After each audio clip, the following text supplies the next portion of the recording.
Bah alors ils sont où ceux qui parlaient du fair play de cette équipe du Maroc? Parce que les gars, avant de parler de tout ça, avant de parler de cette finale, de cette victoire, etc., les gars, faut quand même clarifier une chose, les frères. Parce qu'il y en a, vous avez été les premiers à tomber sur cette équipe du Maroc, et surtout sur les supporters du Maroc, parce que soi-disant ça a manqué de fair play, ça a sorti quelques lasers en demi-finale contre la Côte d'Ivoire. Mais là on vous entend pas. Là on vous entend pas, on parle d'un match quand même, où t'as un joueur de l'équipe de l'équipe du Mali qui a marqué un but de la main, les frères. Il a marqué un but de la main. Mais là, ça vous paraît normal, il n'y a personne qui en parle. Si ça avait été le Maroc, les gars, imaginez 2 secondes, imaginez 2 minutes si ça avait été le Maroc qui avait essayé de mettre un but comme ça, qui avait mis un but comme ça. Alors, ok, bien sûr, le but il a été refusé, il n'y a pas de problème, tant mieux. Mais si l'arbitre ne l'avait pas vu, ou si tout simplement la VAR ne fonctionnait pas aujourd'hui, ce qui aurait pu arriver, vous imaginez, les gars? Vous imaginez? Parce que ça, c'est pas un manque de fair play, c'est tout simplement de la triche. Et je vois que ça, on parle pas, je vois que ça passe normal, les gars. Alors que là, ça fait 1 semaine que vous êtes en train de nous rendre fous avec les lasers que 2-3 supporters ont sortis sur le dernier match, les gars. À croire que c'est les lasers de Star Wars, à croire que ce genre de laser, il t'a tué des gens. On va continuer, vous voulez parler de fair play? On va continuer à parler de fair play, les gars, parce que c'est bien marrant, les frères. Ça me parle de fair play que quand ça vous arrange. Franchement, comme si l'Afrique c'était le pays du fair play. Franchement, les gars, on va pas se mentir, les gars.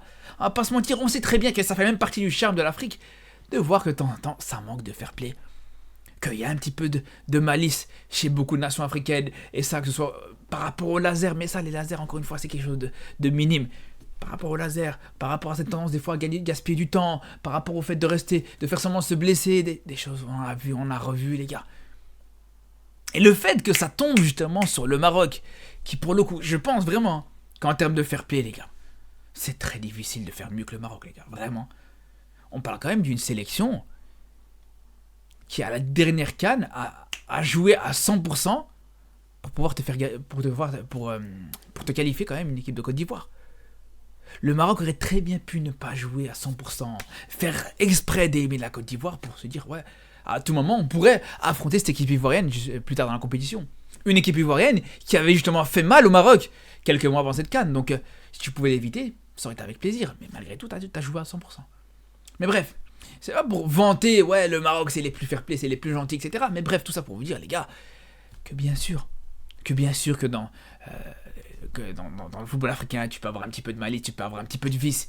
Et franchement, les gars, entre un laser, des lasers qui vont être utilisés par des supporters, entre un but qui est marqué de la main, ou encore même plus loin, les gars, je sais pas si on peut dire que c'est plus loin ou pas, mais si on parle aussi de ce genre de choses, de ce genre de magie noire, de gréerie que tu vas mettre dans le but des Marocains, mais je vous dis largement, je préfère largement que tu mettes des lasers. Clairement, les gars.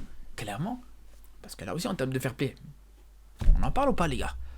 Alors, ok, il y en a qui y croient pas, c'est votre droit. Si vous y croyez pas, il n'y a pas de problème, les gars.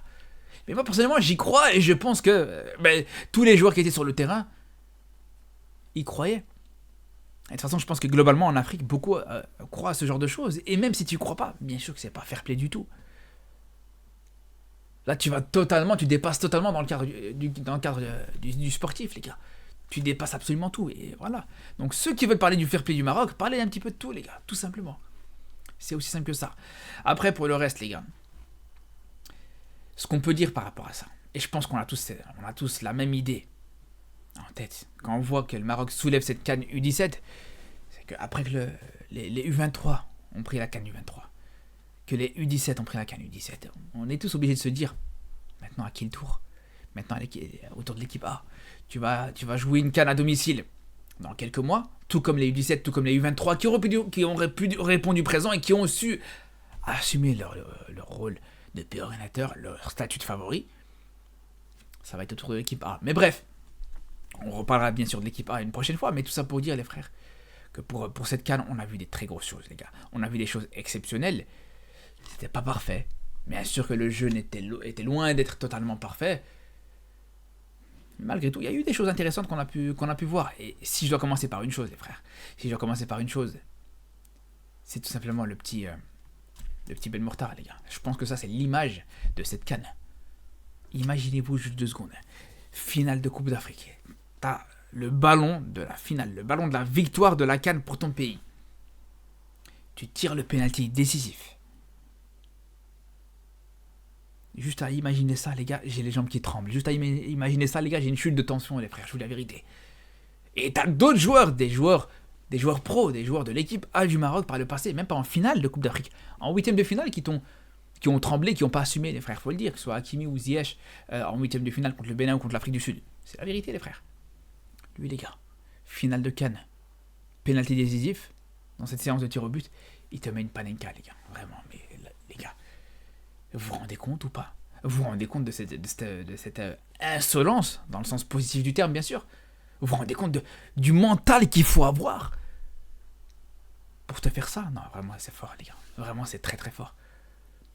Avec un mental pareil, vraiment, c'est le genre de joueur qui peut aller très loin, les gars.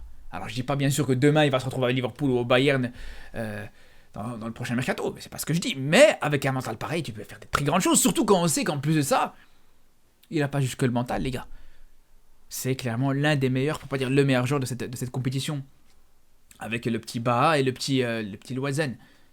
Et de loin, les gars, de très très loin.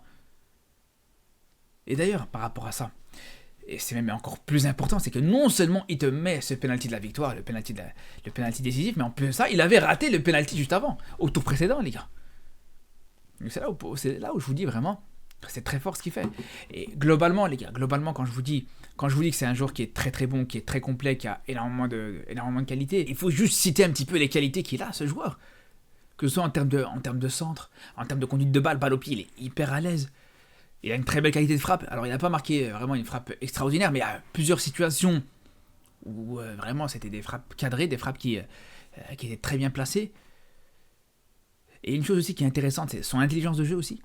J'aime beaucoup son intelligence de jeu, son sens du placement, et ça c'est vraiment intéressant pour un joueur de son âge. Quand on voit, alors c'est vrai qu'en termes de jeu, comme je vous dis, voilà, c'était pas le jeu le plus beau à voir, mais il y a eu certaines combinaisons qui étaient intéressantes, et ça c'est en grande partie grâce au placement que pouvait avoir un bel Mortar pour le coup, avec voilà ce jeu en triangle qui pouvait être trouvé avec ses coéquipiers. Il avait cette capacité à pouvoir anticiper cette deuxième passe. Et ça vraiment, les gars, c'est quelque chose qui est hyper important. Beaucoup de joueurs, surtout de son âge, qui manquent de tactique et tout ça, qui manquent d'intelligence de jeu, ce qu'ils font, si tu as le latéral qui a le ballon, ils vont faire quoi? Ils vont venir décrocher, ils vont venir se proposer, ils vont venir écarter. Non, lui, ce qu'il va faire, c'est que voilà, il va se mettre dans le dos du joueur adverse, du défenseur adverse, et se proposer plus ou moins dans la ligne du milieu de terrain pour pouvoir recevoir ce ballon, se préparer à recevoir ce ballon sur la deuxième passe.